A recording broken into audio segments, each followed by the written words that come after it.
Hi years. ఈరోజు మనం DSC school assistant గణిత శాస్త్రం తెలుగు మరియు సంస్కృత అకాడమీ ఆంధ్రప్రదేశ్ వారి బుక్ అండి. దీంట్లో కంటెంట్కి సంబంధించి అంకగణితంలో ప్రాక్టీస్ బిట్స్ చేసాము. సంఖ్యా వ్యవస్థలో ఉన్నాము, దాంట్లో కొన్ని ప్రాక్టీస్ బిట్స్ చేసుకుంటున్నామండి. సో క్రితం వీడియోకి కంటిన్యూషన్గా మనము ఈ ప్రాక్టీస్ బిట్స్ చేసుకుంటున్నాము. సో నెక్స్ట్ 79th సమ్ అండి. 2000కి పూర్వపదాలు ప్రెడిసెసర్ అంటే ఏంది, మనకి 1999 అండి. నెక్స్ట్ ఇక 10 1s 10s 100s 1000s 10,000s 1,99,000కి ఉత్తరదాయం అవుతుందండి. అంటే తర్వాత వచ్చే నెంబర్ 1,100,000. నెక్స్ట్ పాయింట్ తర్వాత 1 2 3 4 5 6 zeros 564 యొక్క ప్రామాణిక రూపం వచ్చేసి పాయింట్ రైట్ సైడ్కి జరగాలి.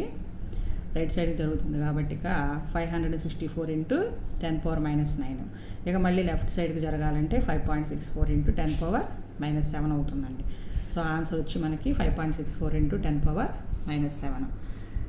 3.52 × 10⁻⁻4కి సామాన్య రూపం వచ్చేసి ఇక్కడ -4 అంటే పాయింట్ అనేది లెఫ్ట్ సైడ్కి జరగాలి. 4 digits 1 2 3 4 digits అంటే జీరోస్ పెట్టుకున్న తర్వాత 3ని యాడ్ చేస్తే 4 digits ముందు 0.00352 వస్తుందండి. ఇంకా అంటే 352 × 10⁻⁻2 పాయింట్ రైట్ సైడ్ అయితే 10⁻⁻2 ఇంటూ ఆల్రెడీ 10⁻⁻4 ఉంది కాబట్టి 350 × 10⁻�6 వస్తుంది. నెక్స్ట్ ఇక 216 తర్వాత 1 2 3 4 5 6 zeros ఉన్నాయి ఇంటూ 10⁻6 అవుతుంది. దీనికి ప్రమాణ రూపం వచ్చి 2.16 × 10⁻8 అవుతుందండి. ఇక్కడ పాయింట్ రైట్ సైడ్ జరుగుతుంది కాబట్టి ఇంటూ 10² చేస్తాం కదా, అందుకని 10⁻8 అవుతుంది. 4.83 × 10⁻7కు సామాన్య రూపం ఏంటి, 483 పాయింట్ రైట్ సైడ్ జరిగింది ఇంటూ 10⁻5. నెక్స్ట్ దీనికి 10⁻5 అంటే 5 zeros ఎక్కడ ఉంటే అక్కడ అది ఆన్సర్ అవుతుందండి. నెక్స్ట్ ఇక 2/3 ఉత్క్రమం కానిది అంటే రెసిప్రోకల్.